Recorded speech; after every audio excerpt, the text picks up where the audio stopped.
order, and I'll deviate from the agenda a bit because I just want to know who's around the table, and I'll just ask you to confirm. Dean Baker. Present. Dave is not in yet. Blair. Oh, Dave, you're in? Excuse me, Dave? Okay, never mind. Blair Flowers, I see you. Gary Gunther? Here, present. Nancy Jacko, I see you. Stuart, I see you. Jamie, you're here. I'm here. Yep. And Tanya here. So we're all, that's the group that we're working with today. So we'll talk to approval of the agenda. First of all, I'll ask if there's any additions of a new agenda items. No. Then it's moved by Jamie and seconded by Gary.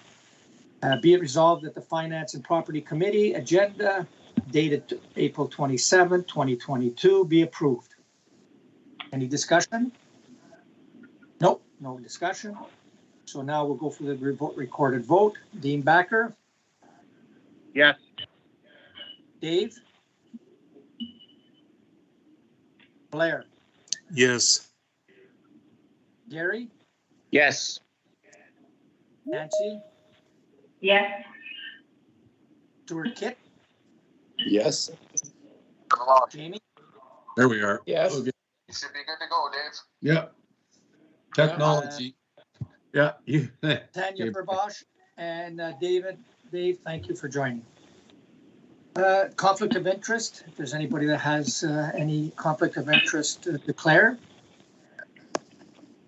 Failing that, no. Okay, then we'll go on to the presentation by KPMG. And it's Derek D'Angelo that'll be doing the presentation. And I think you have your colleague with you also at the same time, Ms. Wendy. So you have the floor, sir, or madame, whoever starts. Thank you very much for inviting us to join your meeting and present the financial statements. I intend to go over the financial statements for the year ended December 31st. Is it all right if I share my screen to put the statements up? Sure.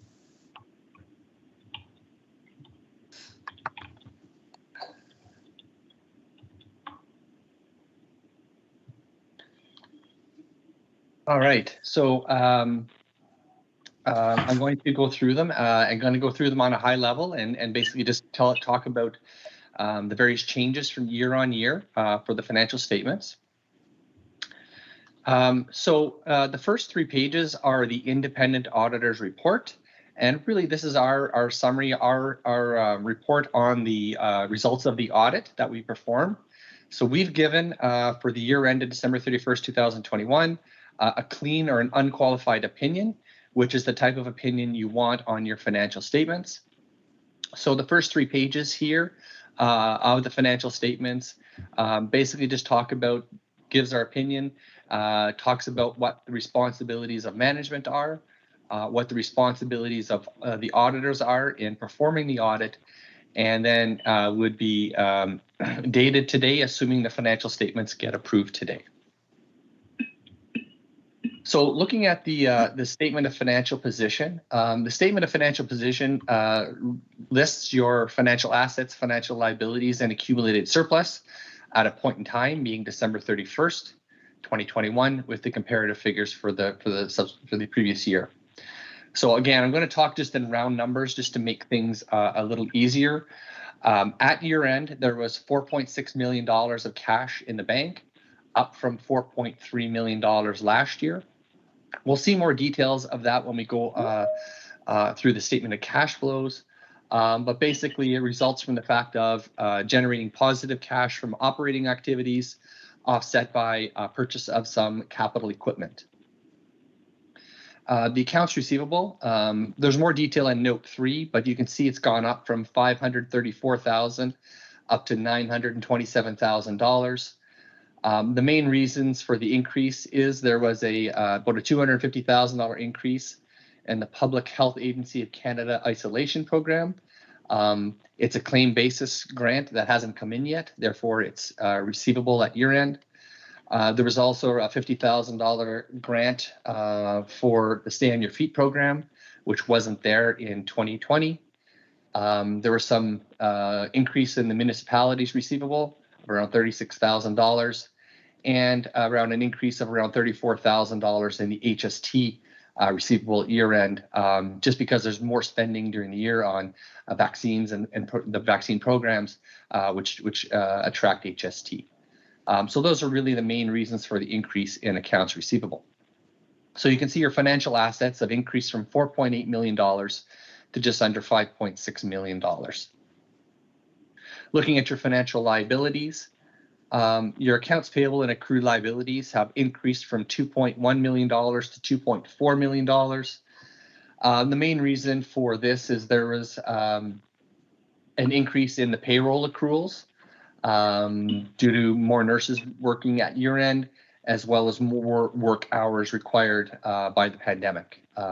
So this is a consistent thing we see on health units and other public agencies, that there is a lot more accruals in the payroll at year end, so nothing unusual. That was around $330,000. And this was offset by a slight decrease in accrued trade payables, your regular monthly payables, or payables, and that was around $38,000. Deferred revenues, there was some unspent funds this year in two main areas. Healthy babies, healthy children, there was an increase in deferral of around $245,000, and there was a $630,000 deferral in the Infection Prevention and Control Hub. Those have different year ends that were reported on. Therefore, the reporting and the deferrals happen until those get reported. And this is, again, consistent with what we see on other health units. The payable to the province of Ontario, last year there were some amounts set up as payable back for two programs, and those amounts were settled in 2021. That was around $270,000 for the seniors' dental care and around $112,000 for the temporary pandemic pay. And other employment liabilities increased from $350,000 up to $477,000. And the main reason for that is just an increase in the vacation pay obligation at year end. So the total financial liabilities has increased from $3.47 million up to $4.3 million. Your net financial assets have decreased from 1.3 million to around 1.2 million. Looking at your non-financial assets, you can see the tangible capital assets have gone down from $18 million to 17.5. As mentioned, there's around $250,000 spent on new capital in 2021, approximately $120,000 on computer equipment, $90,000 on other equipment, and about $20,000 of furniture, offset by the amortization of those assets, which was around $806,000. Supplies inventory is consistent with the prior year at $205,000, and prepaids are up slightly to $141,000. So your total accumulated surplus has dropped from $19.6 million to $19 million, and we'll see more information on that on the next page. If there are questions, I don't mind answering them as we go along. It's whatever is convenient for you. Looking at the statement of operations and accumulated surplus. So again, we're going to look at revenues by major funding source and the expenses by program. So looking at the revenues, the main source of revenues from the province of Ontario and your core funding. And as you can see, it's virtually identical to the prior year at $14.7 million and comparable to budget. Mitigation funding, again, is comparable to last year and comparable to budget. But where we see a significant increase is on one-time funding. Last year was $739,000, and this year is $6 million.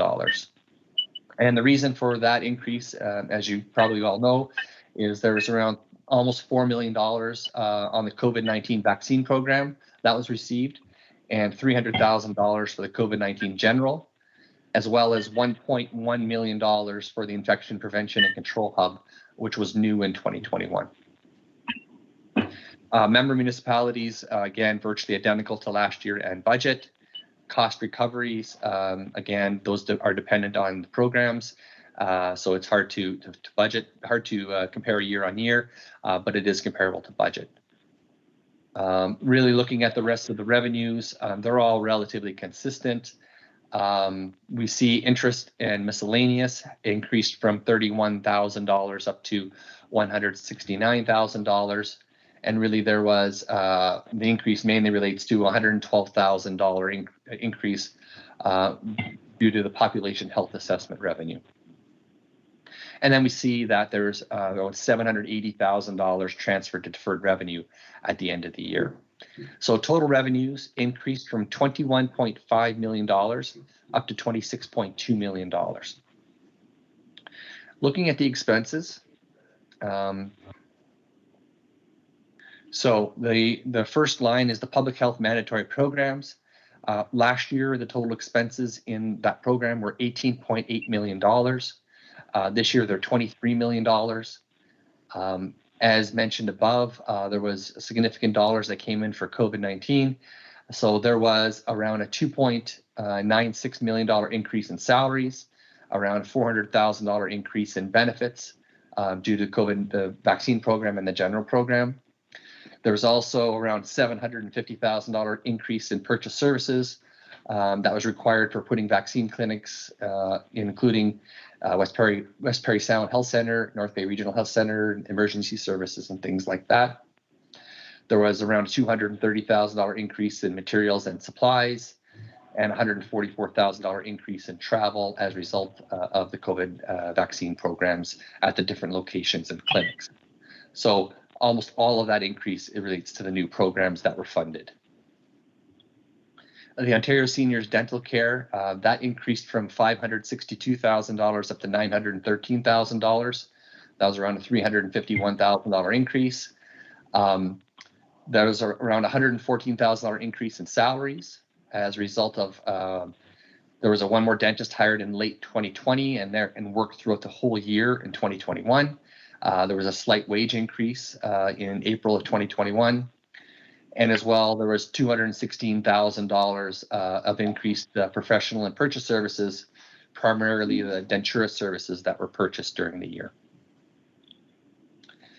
The Healthy Babies, Healthy Children program, there was a decrease of around $273,000 down to $821,000. And mainly all of that decrease is due to salaries and benefits. And a lot of that's due to the fact that the nurses and home family visitors were redeployed to the COVID efforts. And so normally those wages would have been paid out of the Healthy Babies, Healthy Children programs, but they were paid out of the COVID funding up above in the public health mandatory programs. The COVID-19 School Focused Nurses Initiative, again, we can see an increase from $239,000 up to $713,000. That was mainly due to the fact that that program started late in 2020, probably around mid-September of 2020, and ran the full year in 2021. So what you're seeing is a full year of expenditures on that program versus around 4 months in 2020. The Infection Prevention and Control Hub, the expenses were $472,000. That's a new program this year, and majority of that majority of those expenses are salaries and benefits. Miscellaneous grants. So last year the expenses were around $105,000. This year, $332,000. And again, it's mainly due to the COVID-19 Safe Voluntary Isolation Center, and that's the one I mentioned about that was set up as a receivable from the Public Health Agency of Canada.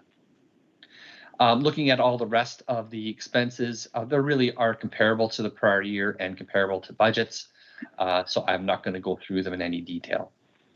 So what we see here is that the expenses this year were $26.8 million versus $21.3 million last year. There was a deficit for the year of $580,000. There was also, excuse me, around $96,000 that has to be set back to the province of Ontario. So that left you with an annual deficit for the year of $677,000, which compares to last year's deficit of just under $400,000.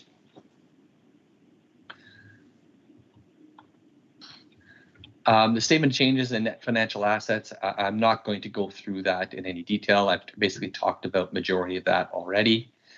The statement of cash flows, as mentioned, we can see where your cash flows come. So the cash flow from operating activities, you can see the cash flow from operating activities was a positive cash flow of $590,000, which is very comparable to the prior year. So even though there was a deficit, the actual, when we add back the amortization, which is a non-cash item, there was still positive cash.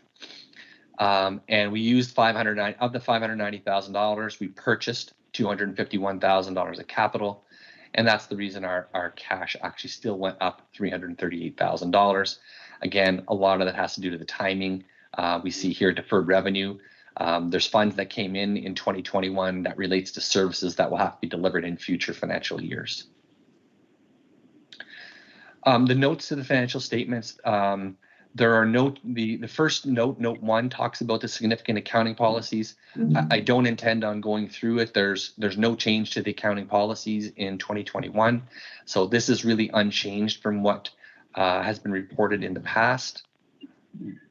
Note 2 gives more detail on the tangible capital assets and where the actual additions and disposals took place. Again, I'm not going to go through that in detail unless somebody would like me to. And we just go through all the notes, and the notes just provide more detail to everything that's referenced on the statement of financial position and the statement of operations. As I talked about, accounts payable and accrued liabilities, there was actually a slight decrease in the trade payables, offset by an increase in the accrued salaries. So again, the note just is consistent with what I mentioned on the statement of financial position. The deferred revenue note basically just talks about where and what program the revenues have been deferred to. And as mentioned, the Infection Prevention and Control Hub was a big part of the deferral. So we see $630,000 of funds deferred for infection prevention control. I also mentioned that because of lower expenditures in Healthy Babies, Healthy Children, with the nursing being used in COVID, there was the deferral of funding there as well, and that's $245,000. And then in other grants, which is comparable to what it was in the past.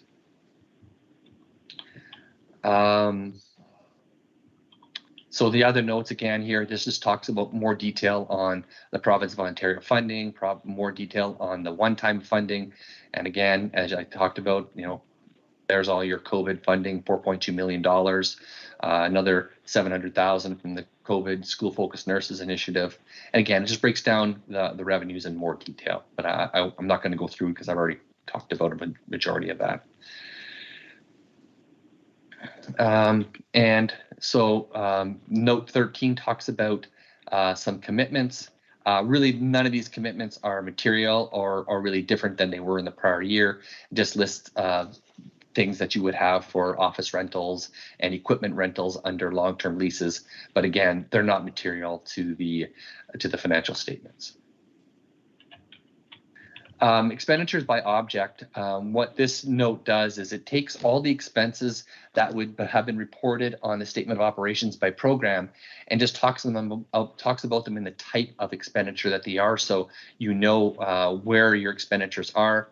And as you would expect, the majority of your expenditures are on salaries and employee benefits. That's around $21 million. And the next line is professional and purchase services. Because of COVID, we would have seen a lot more purchase services this year, and that's up to $2 million. Materials and supplies, same thing, additional supplies purchased this year. The amortization is a non-cash expense, but it's at $800,000. Occupancy costs are up to $550,000. IT, communication, travel, professional development, and equipment. Just gives you a sense on where the dollars are being spent. And all the schedules at the back, I'm not going to go through them again unless somebody would like me to, but each one of the programs, there is a detailed statement which goes through all the sources of revenue and expenses by program. So again, the public health mandatory programs, this would tie into what you would have saw on the first schedule. And again, each program has its own on schedule. And again, unless somebody would like me to, I don't intend on going through all of them. So more than happy to answer any questions, should there be any.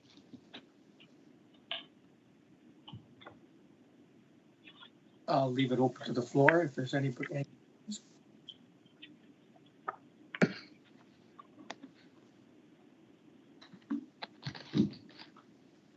So I guess, Derek, you did a very good job because I don't see any questions.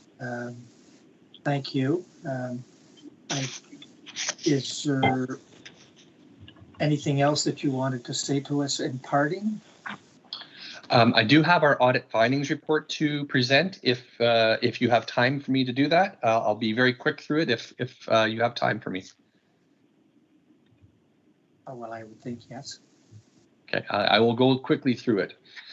So what we do is we do have our audit findings report, which is basically just a high-level summary of the results of the audit and anything that's left to complete in order to complete the audit. So again, that's me and Wenting, who looks after the managing of the engagement.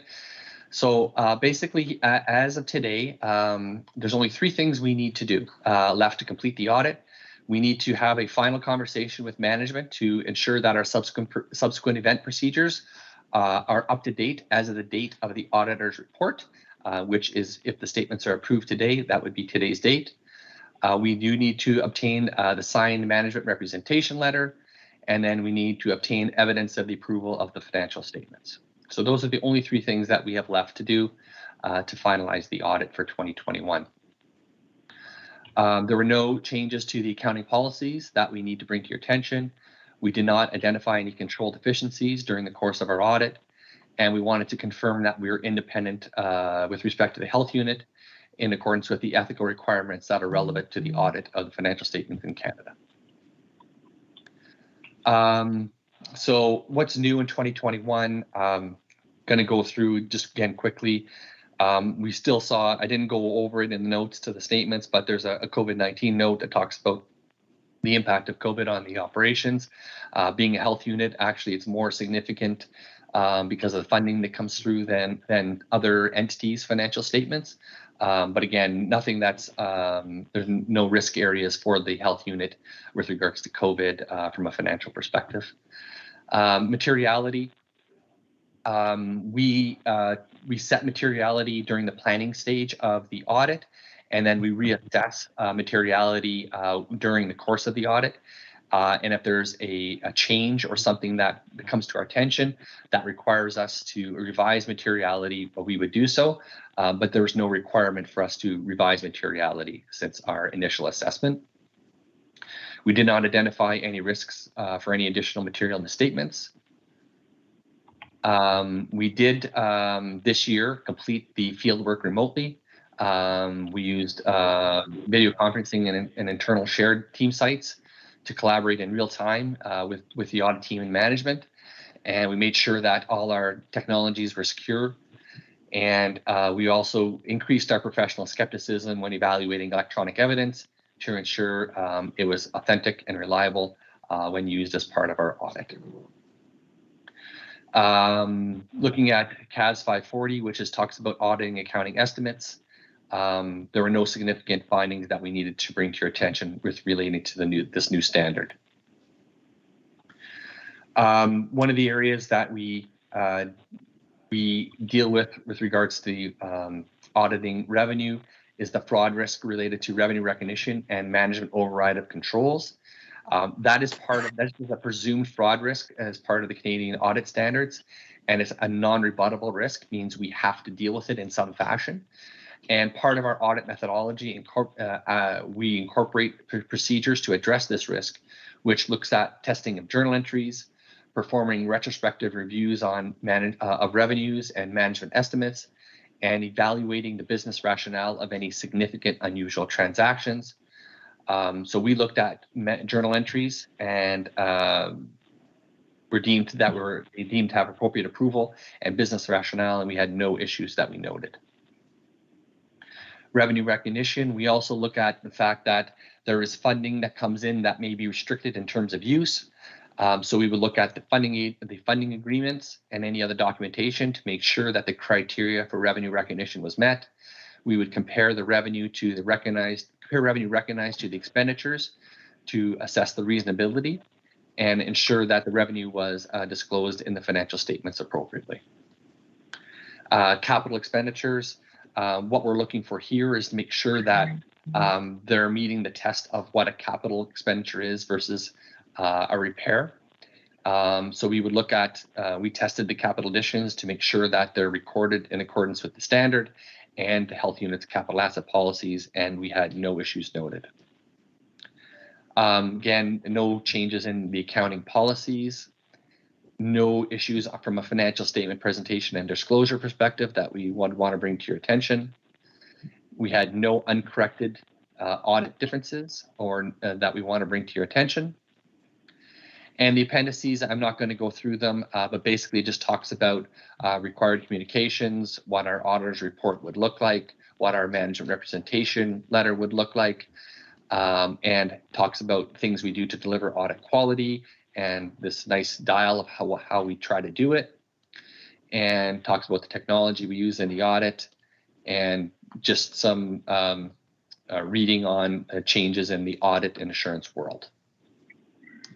So really, that's it from the audit findings report that I wanted to bring to your attention. Perfect. Thank you very much. So if there's nothing else, thank you very much for your presentation. Thank you for being with us, Derek and Wayne team. And I guess what we have to do is give kudos to Isabel and her gang, Isabel and her group. Doing a great job working with you and ensuring that everything was there ready for you to perform your audit. Well, thank you. Absolutely. We had a short turnaround to complete this year, and you have a fantastic team to deal with. Kudos to Isabel and her team. Thank you. You're very welcome. So, all right. All right. Moving forward, we have 5.0, approval for a previous meeting and minutes. So it's moved by Nancy and seconded by Dave that the minutes from the Finance and Property Committee meeting held on January 26, 2022 be approved as presented. Is there any comments, any deletions, omissions? No, don't see anybody. No, okay. So we'll move to the vote. Dean? Yes. Dave? Yes. Blair? Yes. Gary? Yes. Nancy? Yes. Stuart? Yes. Jamie? Yes. And Tanya? Yes. Thank you very much. Now we'll move to the second one of the minutes, moved by Stuart and seconded by Jamie, that the minutes from the Finance and Property Committee in camera meeting held on January 26, 2022 be approved as presented. There's no omissions, no deletions, anything that I don't see any comments. Good, so we'll move on. Dean? Yes, sir. Dave? Yes. Blair? Yes. Gary? Yes. Nancy? Yes. Stuart? Yes. Jamie? Yes. And Tanya? Yes. It's carried. So now we go on to 6.0, date of next meeting is to be determined, time is to be determined, and location to be determined. 7.0, business arising, then we did have under 8.0, new business. The Berks Falls branch office, notice of motion. So it's moved by Gary and seconded by Nancy, and it's there in front of you. I guess I have to read it. The lease for Berks Falls branch office location that has been serving clients by appointment only since 2009 expires September 30th, 2022. and the landlord intends to use the current location for other purposes and has offered the health unit an alternative location of interest, if interested. Upon approval from the executive team, a programs and service collaborative working group was tasked to investigate alternative options to provide equivalent program services in the community without use of this leased space. And whereas based on the outcome of the working group, the community can be served without the leased physical space by partnering with community partners using their locations as needed, and or virtually by leveraging the technology and processes developed by COVID-19 response.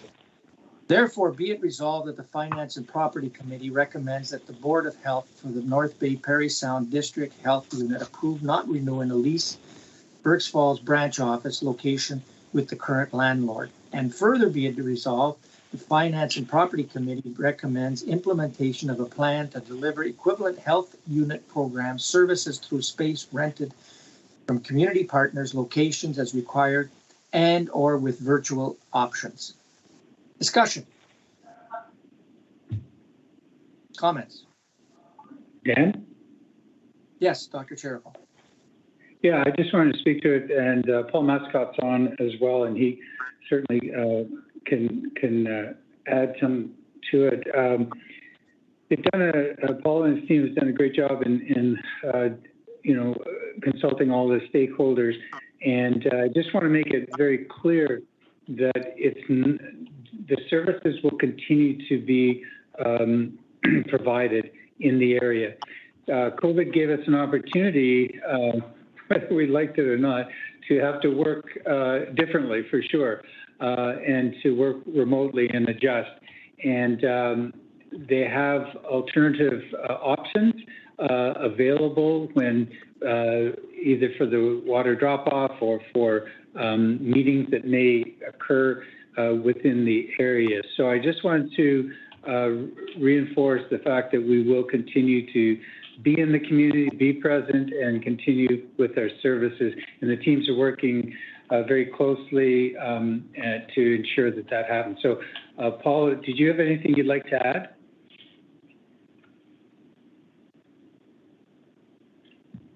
No, I think, Dr. Cherico, you covered most of it. I just wanted to share, though, that additional detail is that we've had preliminary discussions with partners in the area. For example, Almagwin Health Center there, they're open for us to rent some space there. So we've done all that assessment and detail with that. They're also open to have the water drop off there. And other partners as well are very interested in using our facilities. The other thing to realize is that there's only 5 employees that are currently work out of that office, 2 nurses, 2 family home visitors, 1 public health inspector. And a large amount of their time has been spent working in the community, including schools, client homes, businesses, and community partners. And therefore, the time spent in the office is quite low. So the working group went through this. We worked at this. And again, we thought that leveraging the technology, policies, and procedures that were implemented during COVID that allows employees to work from home, providing services virtually, and using space from our community partners would work as required. And what other notes here that I have that I was going to go over? Oh, as far as travel and those costs, it's expected the travel time and mileage for staff required to do their work in the community will either be the same or less than current, since the staff will be paid for mileage and time traveling from Berks Falls or their home, whichever is less, and that's as per our existing policy and procedures. We're anticipating a savings of approximately $44,000 based on the assessment we did, and that's worst case. And we've got, if we get approval, we've got we'll work through the plan requiring the internal and external communication to the communities and our clients. And again, want to stress that there would be no limits or our service level reductions in doing this. Thank you, Paul. I see that Stuart's got his hand up. Yes, thank you, Dan. Dr. Chirko, you're entirely right. There are very few good things that have come out of COVID, but one of them I've enjoyed is virtual meetings, small or large. Larger ones are more difficult, but with 5 people, it really does bring forward the opportunity to not have, or to examine not having a physical space on an ongoing basis.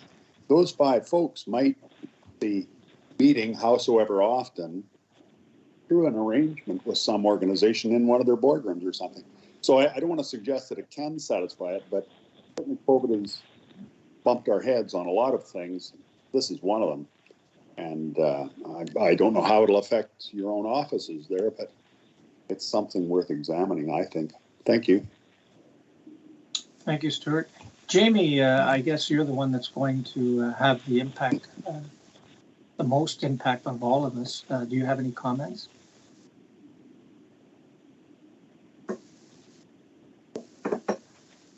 Mary Ann. Yeah. Mary Ann.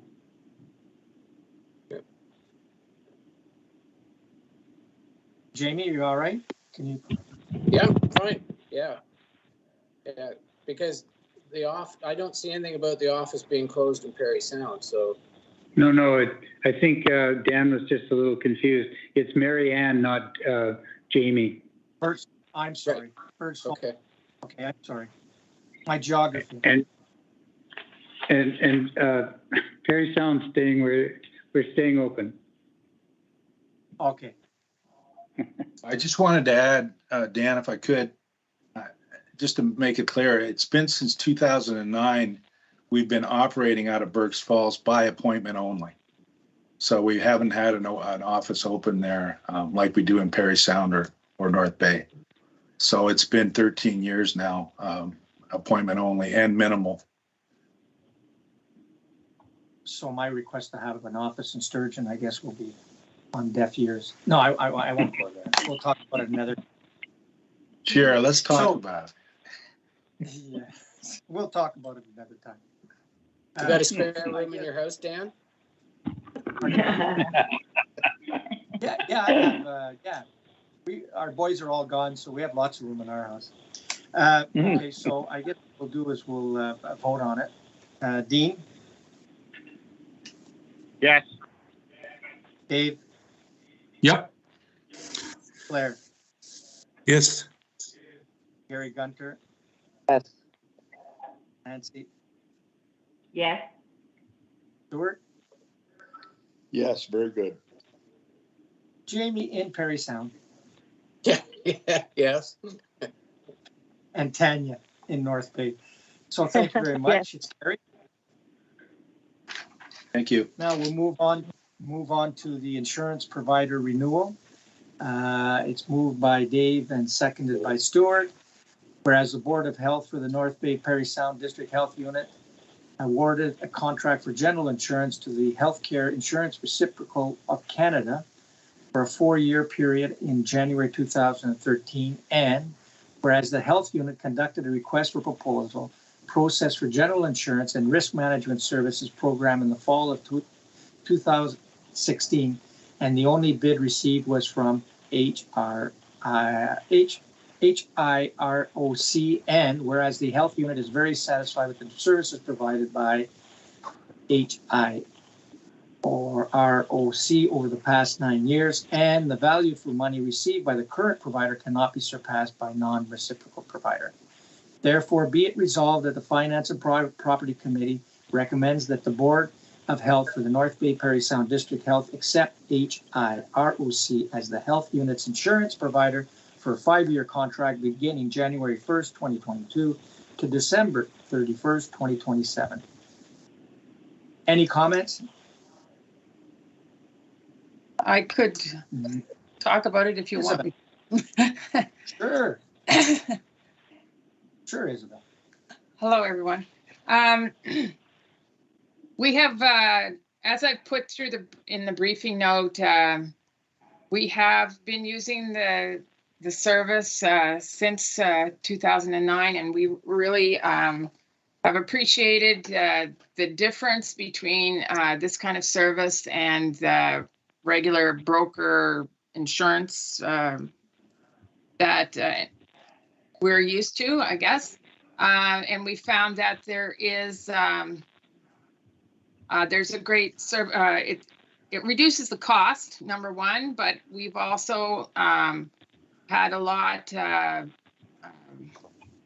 really good relationship with the company and the philosophy of the company, because everyone essentially is who are members become self-insurers. It's up to us to keep risks down and to keep claims down. So there's a very big culture for risk management, for patient safety, for all kinds of safety seminars, all those kinds of things that help to keep your claims down. I did list there some of the claims that we've made, and we've had a lot of help.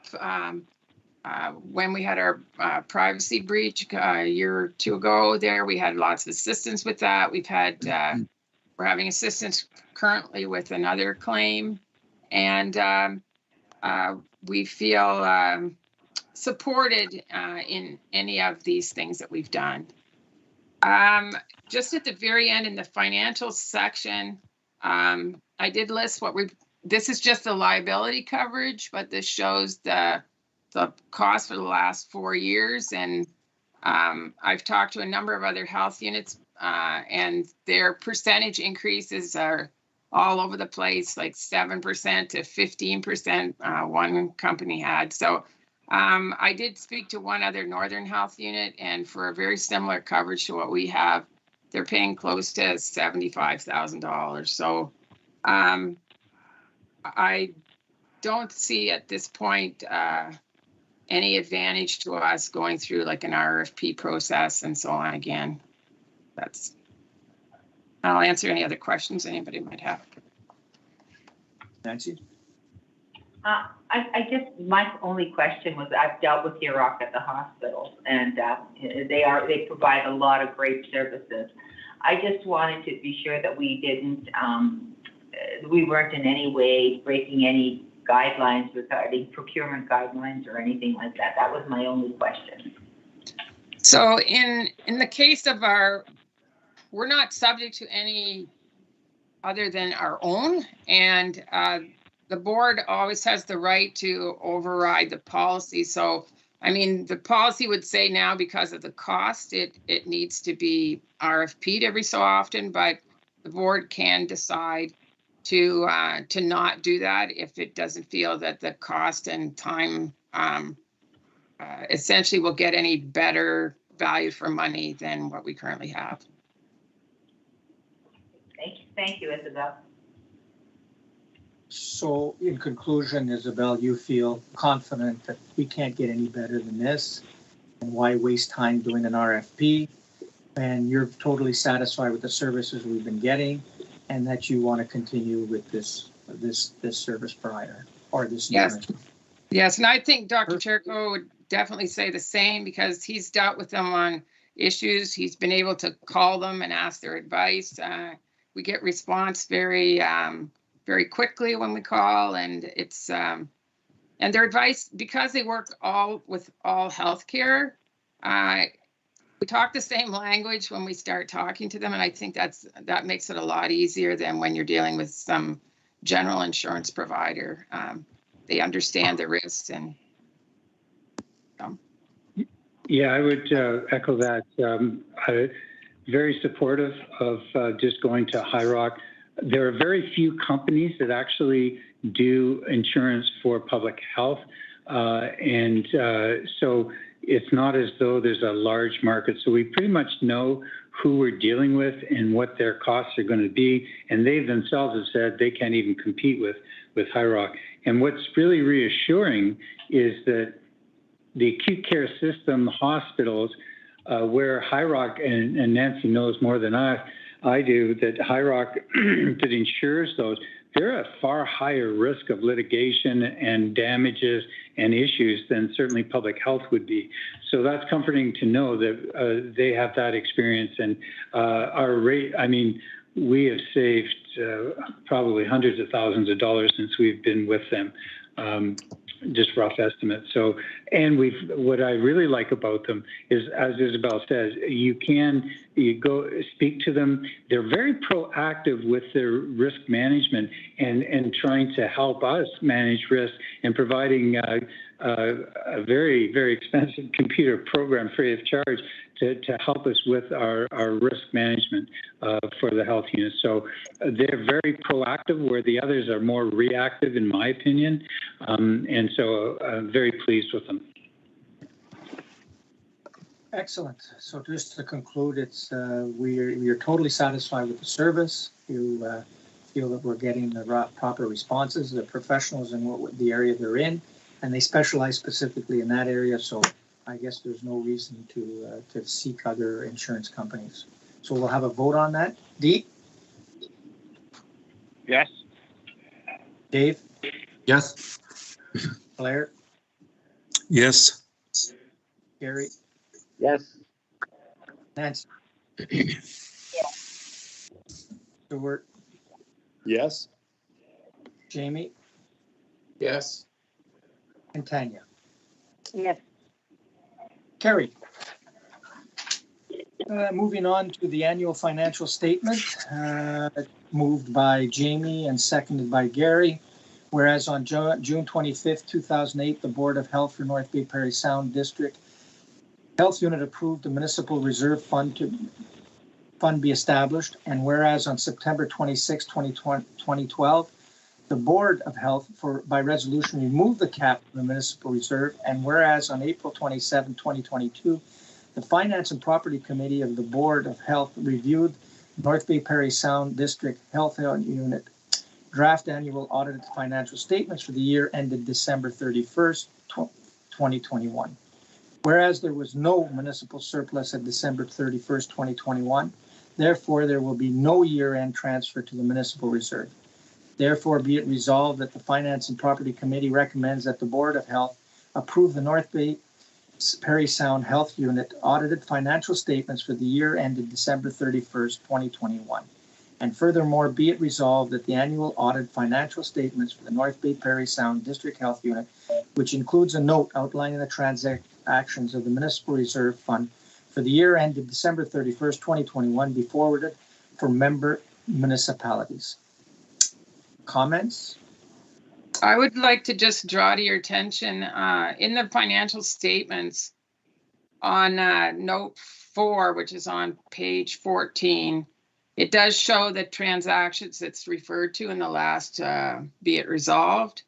And during the opening balance of the municipal reserve was $1.786 million, and it earned $10,500 worth of interest. So at the balance at the end of the year for the municipal reserve is $1,796,820. That's all I had. Any other comments, questions? Failing that, we'll vote on it. Dean? Approve. Dave? Yes. Blair? Yes. Gary? Yes. Nancy?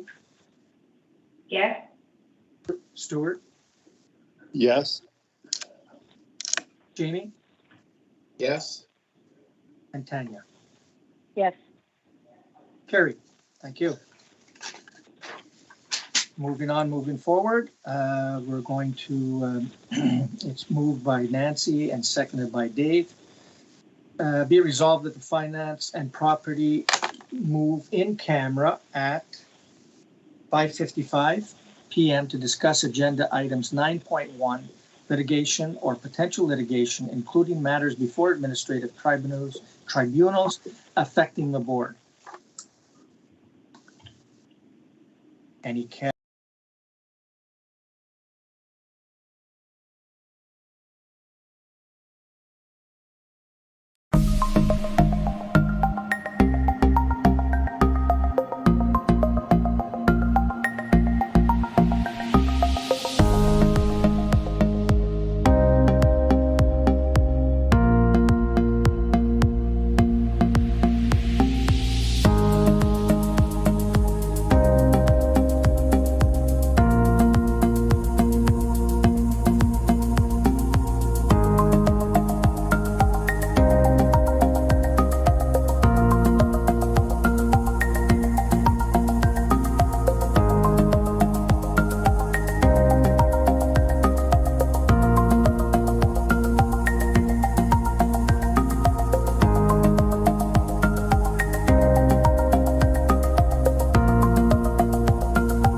Yes.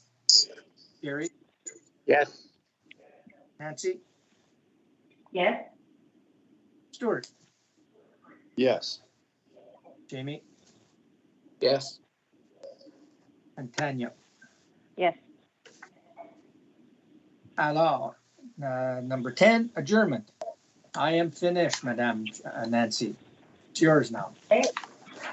Wow, that was a good job. Got everything done within the hour, and there were some delays. So you did a great job. Good night, everyone. Bye, Bye. And again, thank you very much for all the work you and your team did to have such a clean audit. Bye, Isabel. Thanks, Paul. Okay, so we will call to order at 6:01.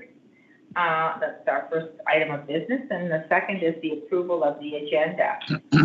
So we do have a motion here, moved by Stuart and seconded by Dan, be it resolved that the Board of Health agenda dated April 27th, 2022 be approved. Are there any additions or discussion regarding this agenda?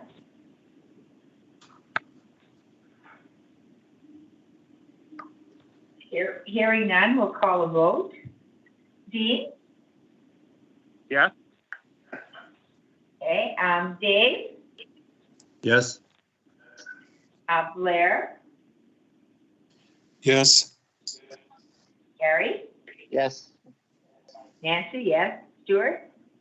Yes. Jamie? Yes. Dan? Yes, sorry. That's okay. And Tanya? Yes.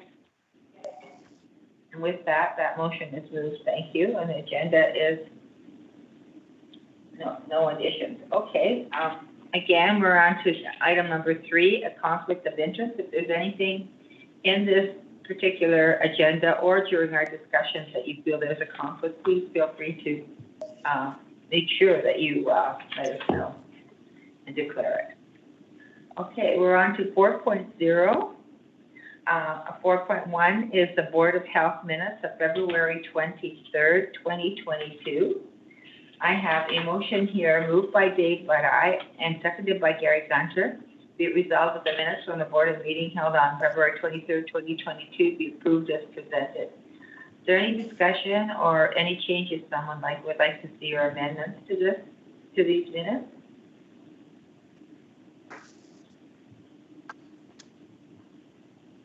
Hearing none, we'll call it to a vote. Dean? Yes. Dave? Yes. Blair? Yes. Gary? Yes. Nancy, yes. Stuart? Yes. Jamie? Yes. Dan? Yes, And there, Tanya? Yep. So it's moved and the agenda is approved as presented. Okay, and then we have another set of minutes from in-camera meeting in February 23rd. Should I find it here? And I know that we in fact have a motion to that effect regarding the minutes. And we have a motion here by Jamie McGarvey and seconded by Stuart Kidd. Be it resolved that the minutes from the Board of Health in an in-camera meeting held on February 23rd, 2022 be approved as presented. Is there any discussion or any amendments to these minutes? Just a question. Yes, Jamie? Yes. If we approve these minutes in an open session, okay, do they then become open content, like a closed? Like in other boards that I'm on, any closed minutes are approved in a closed session, not in an open session. I'm just asking that for clarification. Maybe it's different here, I don't know. But, yeah. I Perhaps just want to make sure maybe, it's done right, because I wouldn't want somebody coming back at us and saying, oh, you approved that in open session. Where are the minutes then? no, when we go into camera, we're not allowed to vote on any or pass anything in camera. We have to come out of camera and pass it so it becomes public. In camera, you can give direction to a medical officer of health to proceed in a certain direction, but any motions have to be done out of camera, and then they become public record. Okay. So those All right. discussion factors, and if you look at the minutes, our minutes there, it states kind of why we went in camera in a roundabout way, but it doesn't go into the deep details of anything. And that being that being the whole point with the in-camera session, to discuss that maybe there's some very sensitive material to be discussed, and can be done so without and it can have open dialogue without the threat of any repercussions. So you can discuss it, but you just can't pass any motions. So I think that it serves its purpose well, and there are specific criteria to go into camera that we have to follow, and you certainly could be held accountable if you went into camera and discussed something that wasn't listed of what you could. So yeah, we follow all the rules in that regard. Okay, all right. No, I just wanted to make sure, because like, it's a good question. The only thing that we ever really approve in camera is an agenda or the minutes from the previous meeting, and that's it. And then that way, that's enveloped within the in-camera session. I just wasn't sure, because I didn't want to see a repercussion come back and somebody get technical at some point and say, oh, no, you passed those minutes in open session, and then we should have a right to see whatever happened in camera. And you're right, sensitive issues need to be held in camera. Yeah. Anyway, there's no notes taken. There's no notes taken in camera. Okay. Okay. Good. Okay. I'm good then. Okay. Okay. Thank you. So with that, that's it, that discussion. And does anyone else have any questions regarding what Jamie spoke to? Okay. All right. So with that, I'm going to call the vote on these minutes. So Dean? Approved. Dave? In favor? Blair? Yes. Gary? Yes. Nancy, yes. Stuart? Yes. Jamie? Yes. Yep. Okay. Dan? Yes.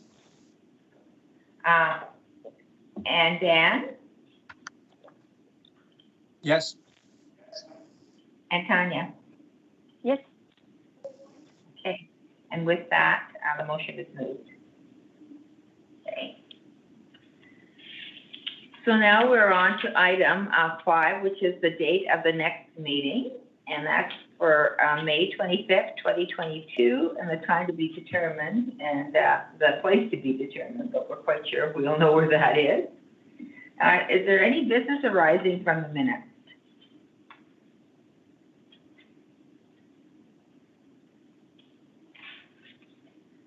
Okay, all right. Seeing none, then we'll move to the report of the medical officer of health, item number 7. Well, thank you, Nance. So you have before you the report, and in addition to my report on the pandemic, I thought it was important to give the programs and services an opportunity to update you on what they're currently involved with and some of the work that they've been doing. So I'm not going to go through everything, but I'll just say that since I wrote it last week, currently the province is even more optimistic as far as the current indicators go, that they believe that they are below the science table predictions, and that perhaps we may be plateauing or optimistically maybe decreasing to some extent in some areas. Now, we're lagging a little bit up here, and I'll talk a bit about that, but certainly provincially, while the acute care is under some pressure, as it always is, a lot of it has to do with, too, staffing and having to deal with either having COVID, which is so prevalent in the communities, or as a close contact, but they're still managing and they're doing phenomenal work under difficult circumstances. Bed shortage is always an issue for sure, and locally as well. But Ontario Health continues to assure the ability to handle surges in hospitalizations and ICU, and they certainly aren't at the levels that they have been in the past. The most up-to-date that I have for our local district is that 31 hospitalized and 8 due to COVID-19, and we mentioned the first number because they're admitted for other reasons but happen to have COVID, because there is a substantial amount of work that has to go in for infection prevention and control and managing those patients too. So it does put more pressure on staff. And we're also seeing ranges between 10 to 15 kind of outbreaks within our district. Right now we're at 13, 5 in long-term care home and retirement homes, 3 in hospitals, and then the rest in congregate care settings. And sadly, we've had 2 more reported deaths. So we continue to message that it's still very, very important to keep your immunizations up to date. And that certainly will help blunt the curve and get us to a better place when you have so many people immunized, because we do know that it's been very, very effective with preventing severe illness and hospitalization, and that will help take the pressure off of our acute care system and the staff that work there. We're also saying, continue to message that even though it's not legislated, masking is still very, very helpful, and we encourage and recommend that people mask. As far as within the health unit, we are slowly transitioning to, as much as we possibly can, to catching up with the backlog of all the programs and services, and that's going to take some time to do. And we are moving in that direction. We continue to keep casual and staff working as much as we can. 1, to keep up with the demand, and 2, to help give our full-time staff much needed rest, especially moving in towards the summer, to give them the well-deserved break for all the phenomenal work that they've done. One of the priorities that we are continuing to, few priorities. 1, we continue to manage outbreaks in high-risk settings. 2, we're still going to be in the immunization business for some time. Our partners, the pharmacies, have been exceptional, and we're working with our primary care. Everybody's pitching in as much as they can to help us out with that, and not to mention retirees and those that have come forward, and volunteers, and the municipalities that have helped us. It's been tremendous. So we're going to be doing that for some time, and who knows, I suspect, but again, that come the fall, there may be more booster doses that we'd be looking at. There may be influenza campaigns coming up. So all that is being planned and worked on, and we are using as many resources as we have available. We should see the bus back in action shortly, and thank you to City of North Bay for all the help to get that mobilized again. We're working to get to hard-to-reach populations, as well as we're very much aware and work with health equity, to ensure that all those that are vulnerable and don't always have the same access that you or I might have, to ensure that we can meet their needs. So that's some of the priorities that we're looking at. The other thing is one of the main catch-up priorities is immunizations in children that have lagged because of the pandemic, and so we're making that certainly a priority. We have clinics here in-house now. We've had for some time too with babies. We're also going to schools, and so reaching out to get those caught up as quickly as possible. So I'll be happy to take any questions if you might have any, or if Dr. Zimblad, if you had anything that you wish to add. No, nothing to add. Thank you. Nancy, it's Tanya. I had a question. Sure. Oh, sorry, I didn't see your okay. Yes, Tanya. Oh, that's okay. So, Dr. Chirko, and I apologize, I had to just quickly take my headphones out for a second for the little one. But did you mention anything about the COVID deaths? I'm kind of curious because today I think we saw that there was 2 more, but we don't really see the tally in the updates. I think it's on the website, but I don't think that's being talked about enough. Okay. Yeah. So, yes, earlier today our website was down, but it was back up and running again shortly after 4 p.m. So, with the additional 2 deaths that we announced today, we're at a total of 33 deaths in North Bay Prairie Sound District due to COVID-19. Do we ever look at it, and I would hate to look at, but on a per capita basis, is there a way of saying, like, whether we've been impacted harder or just as hard as anywhere else? They were certainly keeping records of that. We had very low mortality rates prior to when we had publications before, but I think that we certainly have not had an inordinate number of deaths, but we just don't know the total number of cases either, because we haven't been provincially keeping track of that, so it's difficult to really determine right now. Okay. Thank you. And I guess the other thing I always like to ask, because I'm always watching, and I see that they're still studying, but still nothing for children under the age of 5 for vaccinations. Is that correct? No, not yet. And that we've been asking, and we don't anticipate anything soon.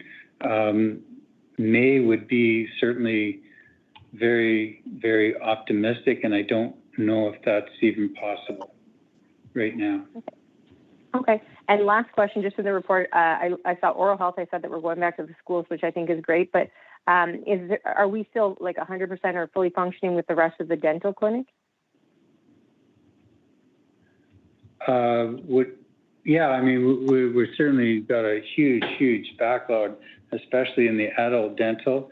And with the seniors dental, we've applied for more one-time funding. We have a very long list for dentures, and we should be finding out before the writ is dropped and the government goes sort of quiet for a bit. Hopefully our budgets will be approved and that money will be allocated, because then we'll be able to get more and more seniors certainly serviced. But we do have long waiting lists, and we have like a 2-year waiting list for our low-income seniors. Thank you very much.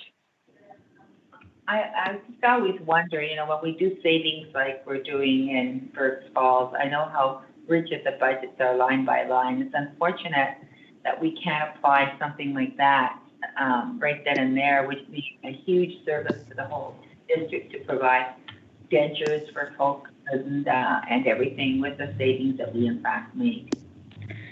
Yeah, it's not easy to shift things around, but hopefully we'll find out soon and we can get moving on that.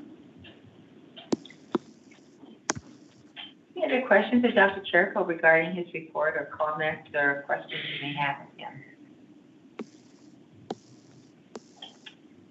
All I can say is that it's interesting to see the spot in the mall gone, and it gives you kind of a feeling that maybe things are going to start to settle down a little bit.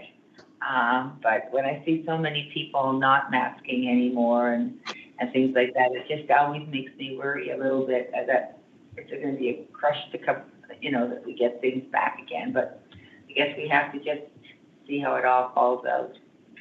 Yeah, and there's always the unknown, different, variants of concern. But I think that we certainly have learned throughout the pandemic that we need to be nimble and flexible and adaptable. And certainly I've seen that within the healthcare community, as well as the public. The public, I think, have done, I know you always hear there's some very few vocal minorities, but I think the majority of people have been really respectful of each other and helpful and gotten us to where we are today. So very, very happy about that. And I do think that things are moving in the right direction, which is really great. No one can predict what's going to happen in the future, but we are moving in the right direction. That's very optimistic and a kind of, I think, a breather for everyone because they've been through a very long, difficult time. Okay, thank you, Dr. Chirko. So we have 8.0 is the board committee report, and out of the finance and property committee meeting we just had earlier, we do have notice of motions, and we have one here moved by Dan and seconded by Dave Budai. And this is the one, excuse me, that we had regarding the municipal reserve. And I'm just going to read the therefore be it resolved portion instead of going through it all because we've just gone through it all in the other meeting. Therefore be it resolved that on the recommendation of the Finance and Property Committee that the Board of Health approve the North Bay Prairie Sound District Health Unit audited financial statements for the year ended December 31st, 2021. And furthermore, be it resolved that the annual audited financial statements for the North Bay Prairie Sound District Health Unit, which includes a note outlining the transactions of the Municipal Reserve Fund for the year ended December 31st, 2021, be forwarded for member municipalities. Is there any discussion on that? Hearing none, well then I'll call a vote. So Dean? Approve. Dave? Yes. Blair? Yes. Gary? Yes. Nancy, yes. Stuart? Yes. Jamie? Yes. Dan? Yes. And Tanya? Yes. And with that, the motion is approved. Do some writing here. Okay. Now, we're on to item 9.0, which is the correspondence, and that was included in your package for your reading. Oh, there I do. I always do it. I missed the second one. Sorry, guys. I'm jumping on to the next thing. So we have two more here. We have another motion coming out of that committee. Sorry. Moved by Gary and seconded by Jamie. And I'm going to go not read through the whole thing because it already has been read through, and I'm going to the bit. Therefore, be it resolved that on the recommendation of the Finance and Property Committee that the Board of Health for the North Bay Prairie Sound District Health Unit approve not renewing a leased Burkes Falls branch office location with the current landlord, and furthermore, be it resolved that on the recommendation of the Finance and Property Committee that the Board of Health implement a plan to deliver equivalent health unit programs and services through space rented from community partner locations as required and or with virtual options. Is there any discussion on this? Okay, hearing none, I'll call the vote. Dean? Yeah. Dave? Yes. Blair? Yes. Gary? Yes. Nancy, yes. Stuart? Yes. Jamie? Yes. Dan? Yes. And Tanya? Yes. And with that, the motion is approved. Okay. And we have one other motion as well to follow. Yes? Oh, okay, we have another motion here that, from, also rising from the Finance and Property Committee that's been moved by Stuart Kidd and seconded by Dan Rovita.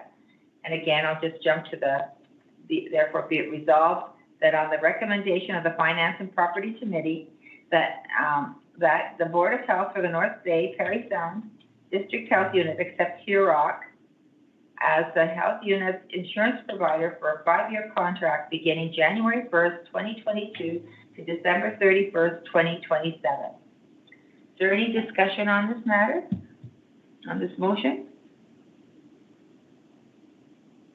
If none, we'll call the vote.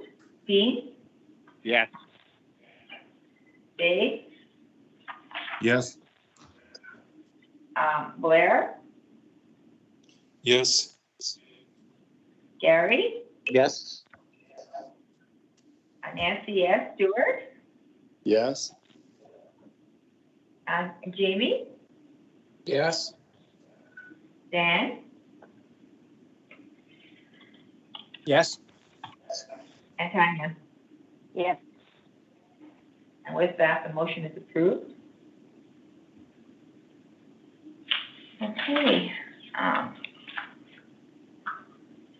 And now I'll say we're going to number 9, that there was correspondence included in your package, so you can read that at your leisure.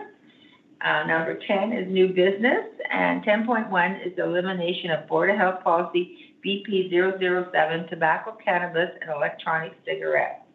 Dr. Cherko, did you want to speak at all to that? It's just that it's being updated, that's all. Okay. So there'll be an update to that particular policy. 10.2 is the Association of Local Public Health Agencies, ALPHA, and 2022, and the winter symposium update. And Stuart and I were fortunate enough to attend, and we put in a report, and we had a very famous person from our board here. We almost do a presentation at the beginning and some comments, and that was Jamie. So we were very proud to listen to you, Jamie, that you were from our health unit. Did you have any questions of Stuart or me from the report? I think we kind of tried to document everything that was relevant and spoken to. Very well done. Thank goodness I had Stuart working with me. Between the two of us, we bounced it back. That's your efforts. Thanks, Nancy. It was very interesting because there were many things about now, because we've been into the pandemic, that they talked about things that could be improved, and I'm sure there'll be a lot of that. Let's just hope that when this is all said and done, some of those things are really looked at and some of those things improved. They certainly have plans in place to do debriefings at multiple levels, and it's going to take some time. I mean, we certainly aren't out of it yet, but that is the plan. And I was reading in the note today, they're looking at a whole issue of global response to pandemic, so that there are similarities, like all of the problems that we ran into going between countries and immigration and all those kind of things, and people doing different things and access to vaccines and everything else. It was very interesting to see if there can be a global plan for pandemic. I think it's one thing that many nations have realized is that we are a global community, and that what affects one nation can have significant ripple effects that we're seeing, especially those countries that don't have the economic ability to provide the healthcare and vaccines that are required. We're all recognizing now, I think, that it's everybody's issue that has to deal with this, and we all have to support each other if we're going to respond to future pandemics.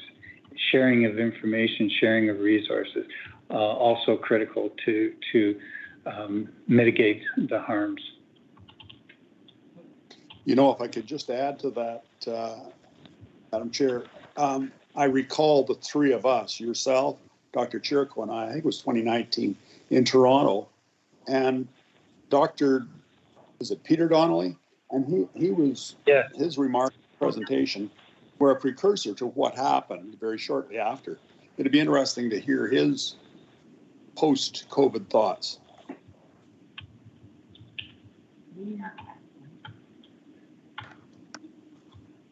He's still with us. He's not. I didn't hear him. No. Dr. Donnelly? Yeah. No, he's gone back to Scotland. Oh, he went back to Scotland. So I remember him saying that the biggest, what really struck me is he said, the biggest economic thing that can happen in the world is to have a pandemic. And how and everybody's thinking of other things, and everybody kind of went, well, how the pandemic could affect us economically, and look at what we're seeing. Yeah. I have one other question. Yeah, and I had one other question.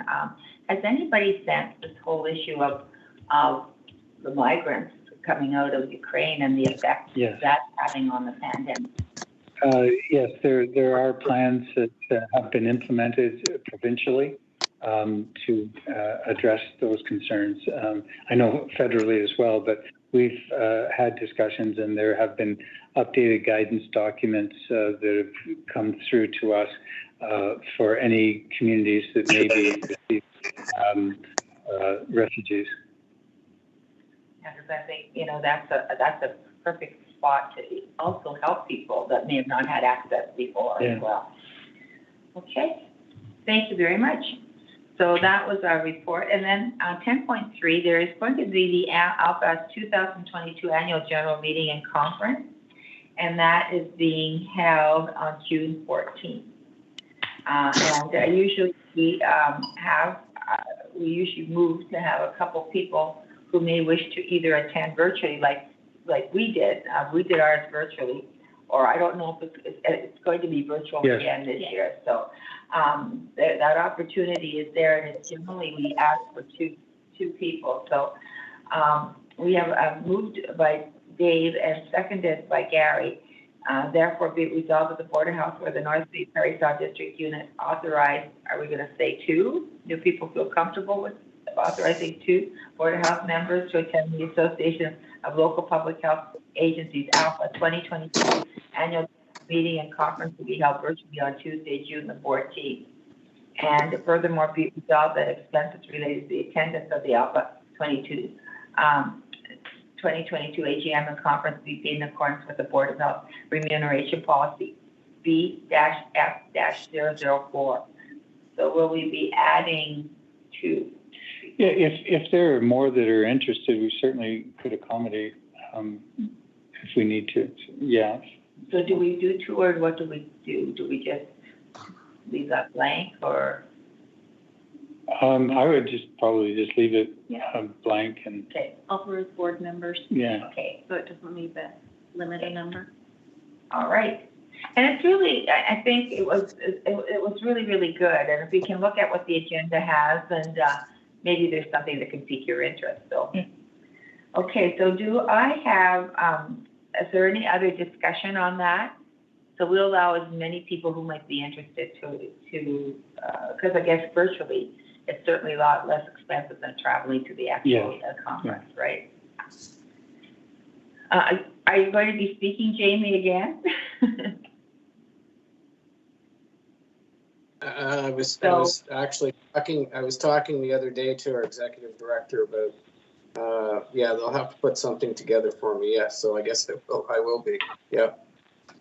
There you go. So then you can also hear Jamie on there. There you go. There you go. Pardon? Okay, with that, we'll call the vote. Dean, Yes. Dave, Yes. Blair, Yes. Gary, Yes. Nancy, yes, Stuart, Yes. Good. You just give me 1 second. no, I'm sorry. I'm in favor. Pardon? Yeah. I just got a call from the Minister of Finance here, so I got a call from the Minister of Finance, so I've got to talk to him on the phone, but I'm in favor of the resolution. Okay, thank you, Jamie. Okay. Scott? Oh, you're not here. Cheapers. Dan? Yes. Mary Ann's not here. And Tanya? Yes. Okay. With that, the motion is moved. Carried, rather, not moved, carried. Thank you. Okay. Now, this has been a revised schedule. Our item 10.4 is the Board of Health meeting schedule that's been revised. And we do have a motion for that. And you'll notice that we have, the changes are in red. If you've looked at it, the one for this meeting, we don't have the Personnel Policy Employee Labor Relations Committee, but we're having an additional meeting May 25th to discuss the Personnel Policy Labor Employee Relations Committee and also Board of Health issues. So that would be it. So with that change, we have a motion moved by Jamie and seconded by Stuart, whereas in accordance with the Board of Health bylaw section 2, number 18, the Board of Health approved the regular meeting schedule for the year 2022 at the January 26, 2022 board meeting. Whereas revisions to the previously approved Board of Health meeting schedule required as follows. And they're listed here and we've gone over them. Is there any discussion on that? Oh, and they're listed there. And then we have one more now. Be it resolved that in accordance with section 18 of the Board of Health bylaws, that the Board of Health for the North Bay Parish Down District Health Unit approved revisions to the 2022 Board of Health meeting as presented. That's the full motion. So is there any discussion on that? If none, I'll call the vote. Dean? Agree. Dave? Yes. Blair? Yes. Gary? Yes. Nancy, yes. Stuart? Yes. Jamie's had to leave us. I don't think he's back there any longer. Oh, okay, bye. You're voting for it. Okay, thank you. Dan? Yes. And Tanya? Yes. That's it. With that, the motion is carried. Okay. Okay, the last item we have is 11.0 in camera. We don't have anything to discuss, anything for in camera meeting, so we're not going. There are no motions attached to that. And number 12 is in adjournment. We don't need a motion for that. So again, a notification, if you're not able to attend meetings, please notify Sherry, and she lists her extension here, if you're not able to attend, because that will certainly make a difference for any kind of quorum. So with that, we'll see or talk to everybody in May. Everyone have a great evening and hope for warmer weather, okay? And stay safe. For sure. Good night. Bye. Good night. Good night. Thank you all. Thank you. Bye-bye.